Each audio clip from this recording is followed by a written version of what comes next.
Et là, ce matin, on a fait une évaluation sur une situation de problème en mathématiques.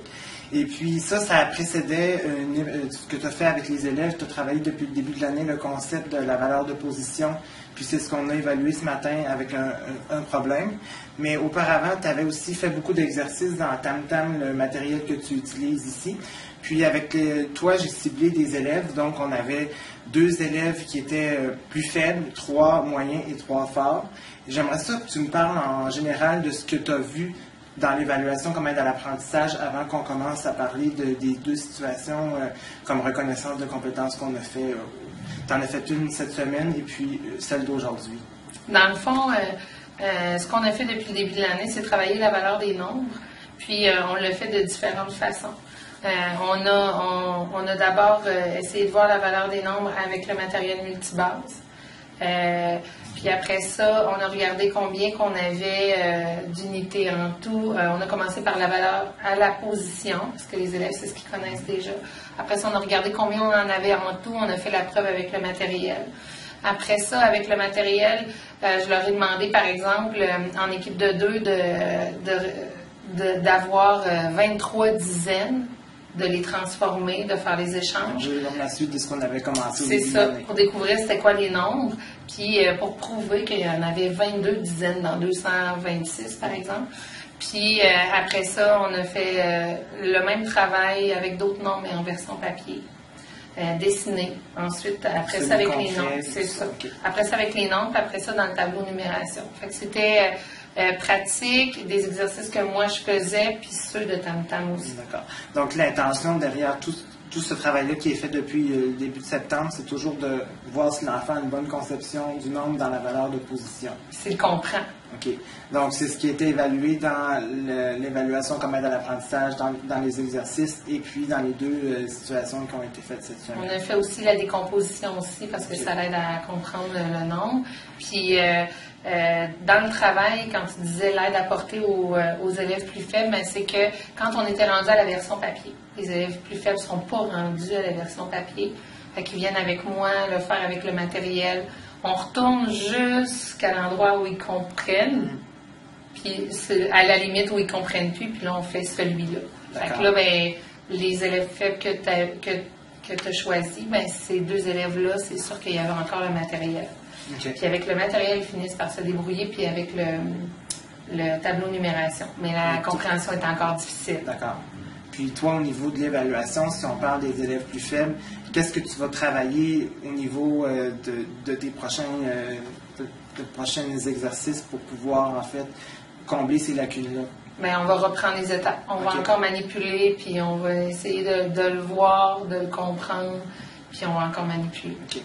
Si on parle plus spécifiquement de ce qui a été fait ce matin, c'est vraiment une belle situation avec une grille d'évaluation bien établie. Si on fait le portrait des élèves qui sont un peu plus faibles, qu'est-ce qu'on a vu de façon globale qui ressortait beaucoup? Il y a des élèves qui n'ont pas compris qu'est-ce que valait 3 dizaines. Il y a des élèves qui croyaient que c'était 3 et non 30. Puis il y a des élèves aussi qui avaient du mal à saisir la différence entre de plus et de moins. Oui.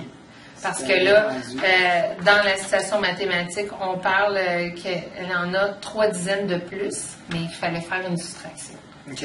Souvent, de plus, ils vont faire un peu. Oui, pour certains. C'est ça. Puis, il y a d'autres élèves pour qui on voit que faire des images dans notre tête, ça n'a pas été saisi non plus parce qu'eux, ils ont même pris les années 2004-2003 pour faire des calculs. Puis là, la compréhension n'était pas du tout. On regardait un cas tout à l'heure ensemble qui me disait aussi « Je ne vois pas que tu as soustrait ». Donc, l'opération n'est pas toujours bien illustrée quand c'est par le dessin non plus. C'est ça. Okay. Fait que, il y a plusieurs démarches qui sont acceptées, sauf que je veux voir, pas juste celle qui s'est passée dans notre tête, je veux la voir sur papier. Donc, ce que je comprends, c'est quand on fait un bilan des acquis de façon globale, on a toujours en tête les objectifs d'évaluation qui sont très concrets, ciblés au départ, et puis qu'on fait exprès pour toujours les observer de façon assez stable chez les élèves, avec toujours les mêmes manifestations. Puis ensuite, là, quand on va être rendu au bulletin plus tard à la fin d'octobre, début novembre, tu vas toujours faire le point en fonction de toujours ces mêmes critères-là. C'est ça, toujours les mêmes critères. Puis, c'est super important, le retour après de revoir ces frais dans notre tête au lieu de revenir dans 2 semaines, là, puis que je suis obligée de leur raconter l'histoire, puis refaire un retour, ça. Mais là, c'est frais dans leur tête, puis on a parlé de plusieurs démarches qui ont été faites, mais qui sont bonnes. C'est important pour eux autres de savoir qu'il y en a plusieurs. On en a illustré plusieurs, puis c'était assez facile pour les élèves qui n'avaient pas compris de voir, faire le point, puis d'accepter la démarche pour un prochain Puis en même temps, je leur dis tout le temps, c'est pour s'améliorer, puis c'est pour faire mieux la prochaine fois. Puis peut-être que tu vas choisir des démarches que tu savais pas qu'on pouvait faire, puis qu'ils vont être meilleurs pour toi la prochaine fois. Fait que la prochaine fois, c'est la même chose. C'est encore parce que tu vois, 2e étape, 3e étape, à un moment donné, on la lira pas ensemble. À un moment donné, il va y avoir d'autonomie sur souligner les données importantes, souligner ta question, ça. Qu'est-ce que tu cherches? Qu'est-ce qu'on veut en bout de ligne? Parce que là, c'était assez modelé aujourd'hui. Là, c'était très modelé. C'était la première. Si on parle de nos élèves plus moyens, qu'est-ce qu'on avait comme chose à observer, les particularités de leur évaluation? Bien, je dirais que c'était... les élèves moyens, c'était plus au niveau de faire le bon calcul, c'était ça? Les souvent, erreurs, hein? Souvent, on faisait une soustraction, on faisait l'addition au lieu de la soustraction. Oui, c'est ça. Ou la représentation était partielle. Elle n'était pas complète, c'est ça. C'est plus, on voit qu'il y a de la compréhension, puis la majorité des moyens, ils avaient compris 3 dizaines, mais ils ne savaient pas quoi faire avec. Oui, il n'y avait pas aussi de cas comme j'additionne l'année avec le plus 30 kilos. Ça, c'était vraiment chez les plus faibles. Ça, c'était vraiment chez les plus faibles. Parfait. Puis il y en a beaucoup que chez les moyens, ils ont additionné au lieu de soustraire. Oui, donc dans le sens d'opération, c'était pas nécessairement bien compris, mis en relation avec la situation. Puis les plus forts, ben, ça sera évident que c'était une réussite totale, puis assez claire, soit avec la représentation, mais chez les plus forts, je crois avoir vu que plusieurs sont allés vraiment pour l'opération. Ils n'ont plus besoin de représenter. Même plus avec la colonne dans le tableau de numération avec les chiffres, c'était bien aussi. Donc là, évidemment, ça montre qu'eux sont déjà prêts à progresser vers une autre étape dans la numération. C'est ça. Okay. Puis chez les plus forts, on a remarqué aussi que quand c'était le temps de commencer, ils savaient déjà où s'en aller avec ça. Ils étaient déjà prêts. On a vu des élèves moyens aller relire, ce qui est très bien. Mais les élèves forts savaient déjà où s'en aller. J'ai une petite question concernant le temps, parce que ça, j'ai observé aussi, il y a eu un gros décalage entre le moment où est-ce que les plus forts ont terminé la tâche et les plus faibles ont pris le dessus. Là. Il y a un bon 20 minutes, je dirais.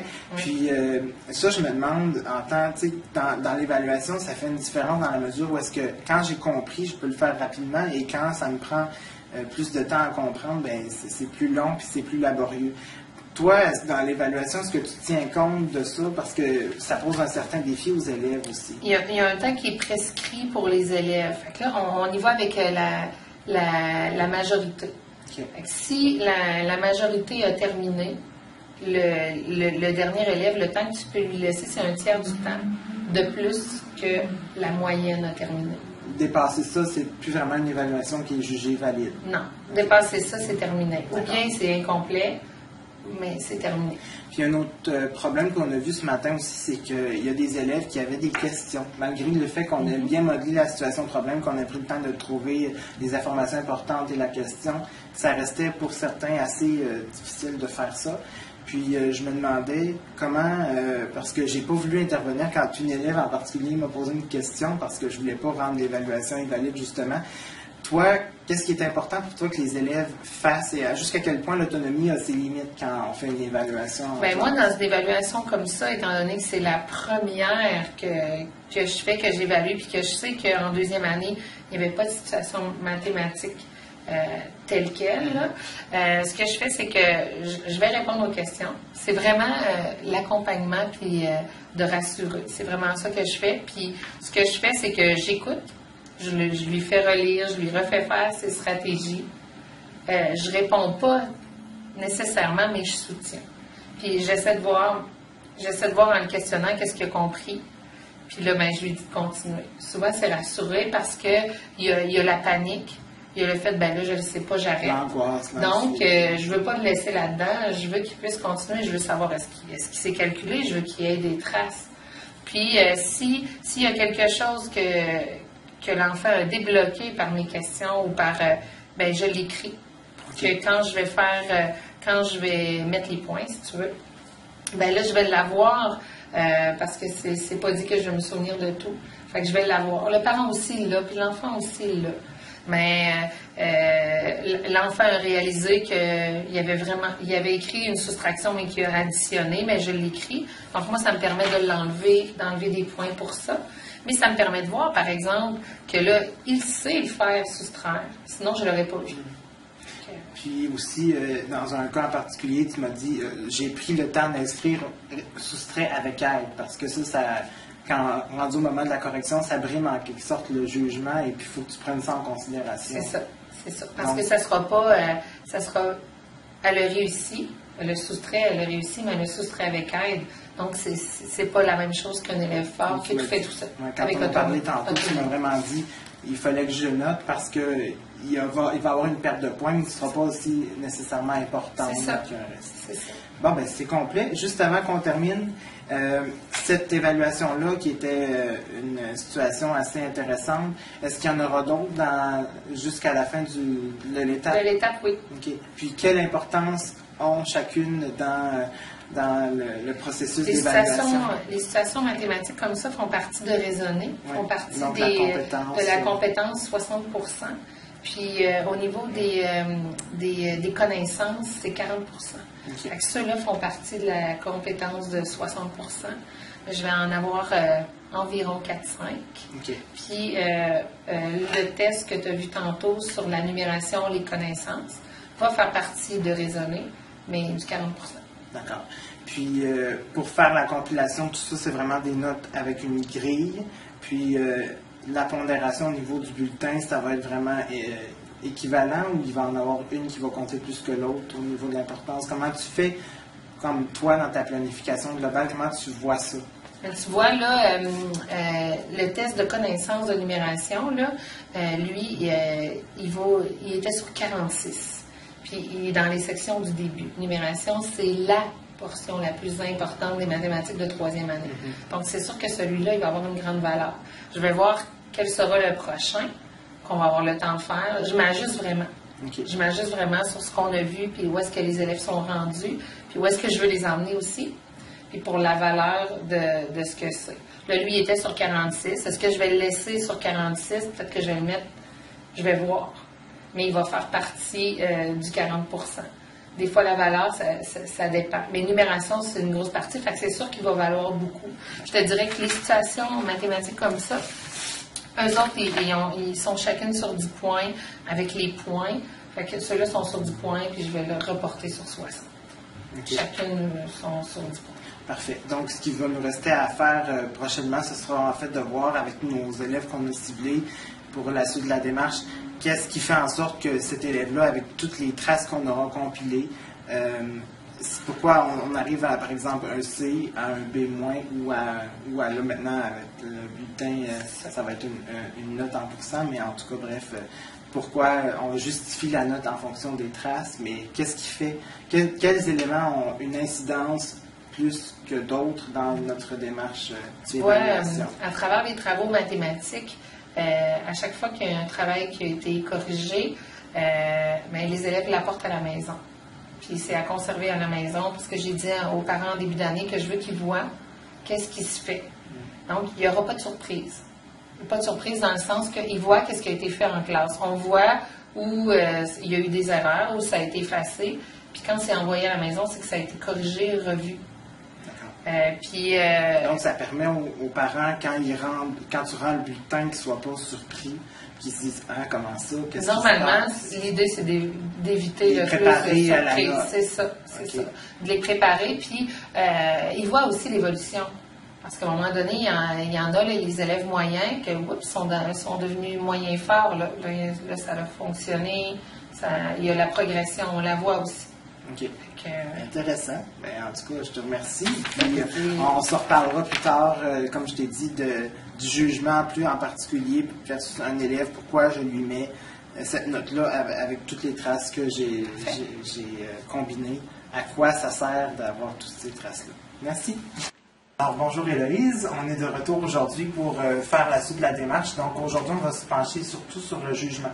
Donc, on a on a choisi ensemble 3 élèves dans nos groupes qu'on avait formés la dernière fois que je suis venu pour toujours faire le suivi en mathématiques au niveau de la connaissance et des compétences pour l'évaluation qui s'en vient pour le bulletin.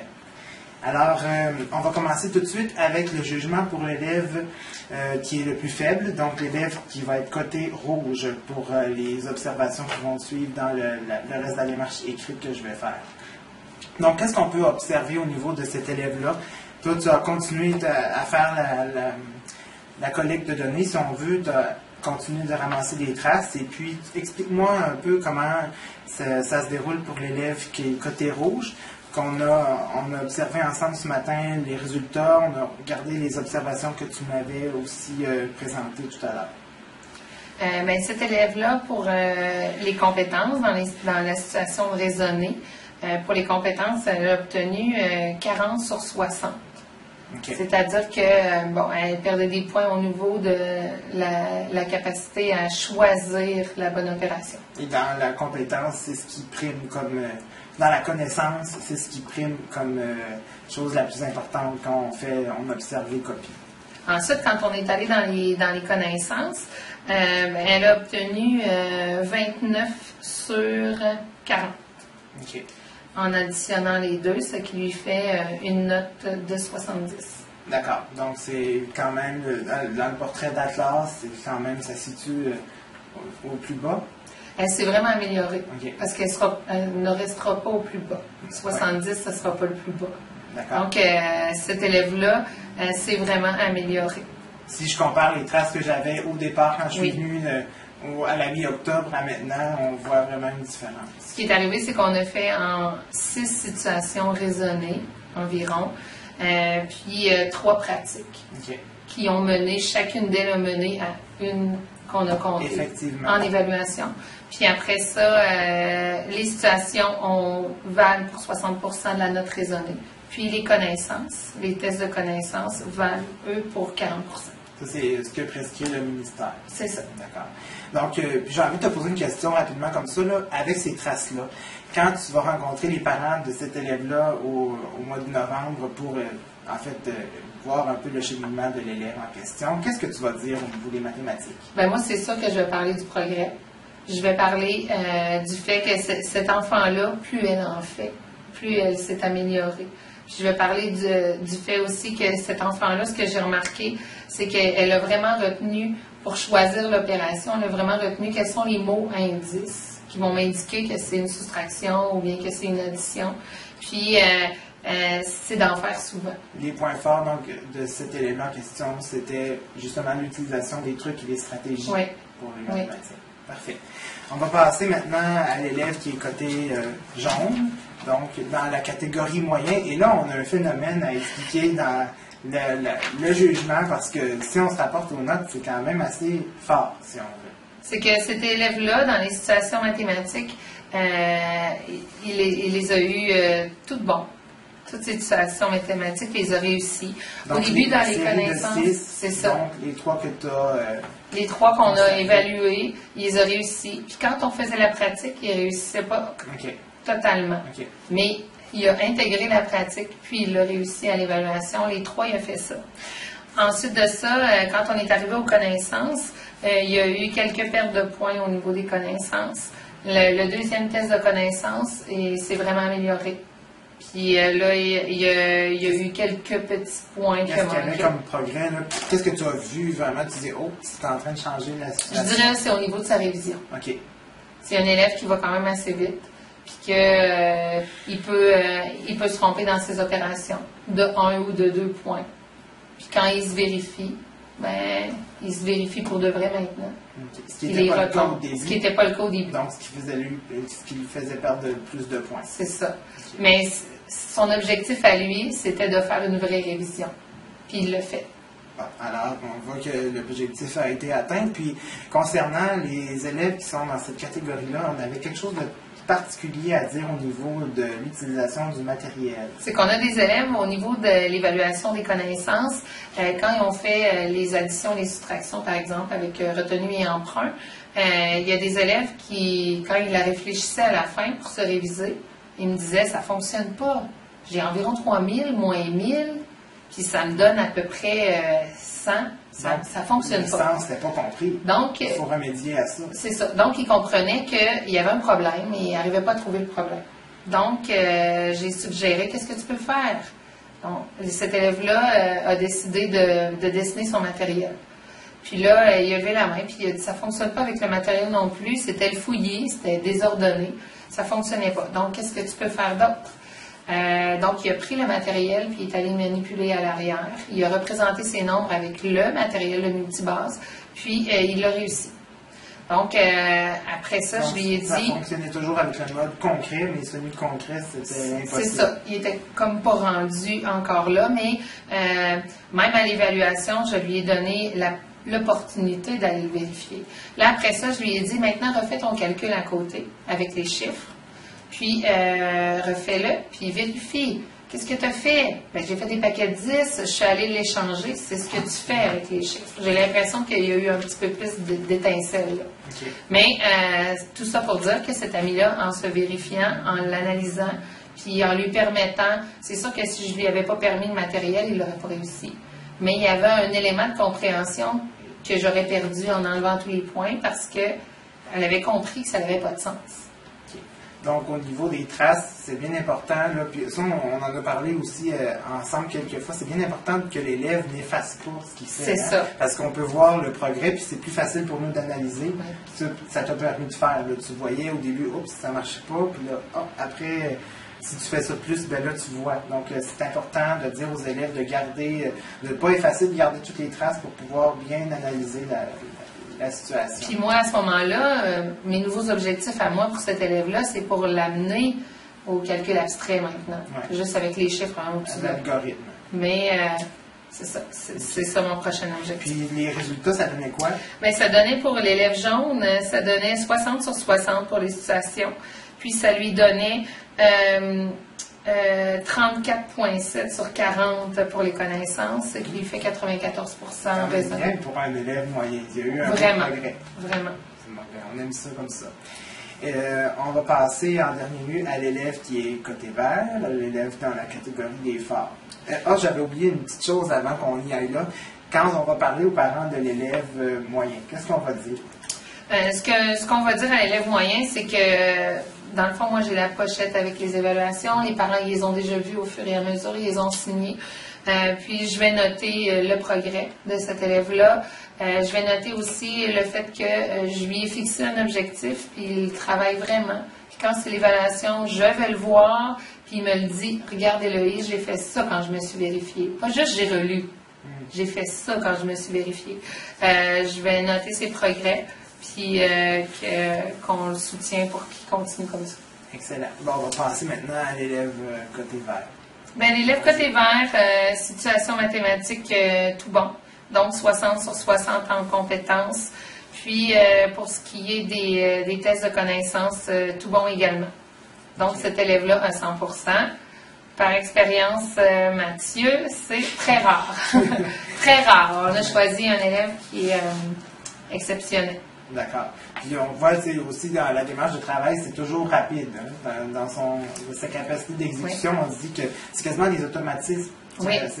J'ai remarqué ça chez elle, puis c'est vraiment rapidement, elle arrive toujours à la bonne solution, elle se pose les bonnes questions. Quand elle a terminé, c'est une de celles qui a refait 2 fois le calcul. Okay. Elle le refait à côté, elle accepte de vérifier, même si, à la limite, elle n'en a pas tant besoin. Oui. Mais au cas où il y aurait une petite erreur d'inattention ou une petite erreur, bien, elle les a vérifiées. Donc, c'est ce qui lui permet son... Les stratégies sont bien... Oui, puis dans le premier test de connaissance, j'ai remarqué qu'elle en avait corrigé 2. OK. Ce qui a valu son 100 %. Elle aurait peut-être eu 97, mais elle en avait corrigé. C'est ce qu'on va sûrement dire aux parents de l'élève en question. Toujours... Les stratégies sont bien maîtrisées, c'est toujours bien, sur papier on le voit bien, il y a de l'analyse est claire, on peut, tu sais, elle fait 2 fois le problème, souvent à l'inverse. Hein, oui. Alors, c'est bien. Donc, on y va avec une note de 100%, mais on est quand même capable de la justifier parce que moi j'étais réticent, je t'ai demandé tout à l'heure, oui. mais 100%, c'est c'est très rare que je vois ça. OK. Oui. Parfait. Je te dirais que dans les pratiques, dans les situations raisonnées, c'est la même chose. OK. Elle fait les stratégies demandées dans les étapes, même si c'est une élève forte il y a des élèves forts des fois qui coupent les étapes. Ouais. Elle les fait, ça la dérange pas, elle est motivée, puis elle les réussissait. Là. Puis, une petite question rapidement comme ça que je n'ai pas posée pour les autres élèves, mais est-ce que, je veux peut-être y venir, est-ce que cet élève-là est forte dans tout, en général, même en français, mathématiques, univers social et les autres? Oui. Okay. Donc, celle-là, on peut dire que c'est une douance. Okay. Puis, en ce qui a trait aux autres, là, la faiblesse ou le caractère moyen des réussites, est-ce que c'est quand même assez linéaire ou il y a des matières qui sont plus faibles que d'autres? Non, il y a des matières qui sont beaucoup plus marquées que d'autres. Okay. Donc, je pense à notre élève qu'on a coté rouge, très très grande difficulté en lecture et en écriture, extrêmement marquée. Difficulté dans le sens où sous la note de passage pour les deux. Mais qu'en mathématiques, on a eu un grand progrès marqué, commencé avec des faiblesses en début d'année. Un grand progrès, 70 quand même superbe pour cet élève-là qui commençait avec des grandes difficultés en mathématiques aussi. Donc, c'est important aussi de prendre conscience, pas nécessairement de faire des liens entre les matières, mais de vraiment dire, bon, en mathématiques, ça va bien, le portrait est bon, pas si pire, et puis en français, par exemple, il y a ça à travailler. Il faut faire des distinctions entre les domaines. Oui, il faut s'en servir positivement. OK. Donc, toi, tu nous recommandes toujours, quand on évalue, de miser sur les forces. Oui. D'accord. Ben, je te remercie beaucoup, Héloïse. Merci, Mathieu.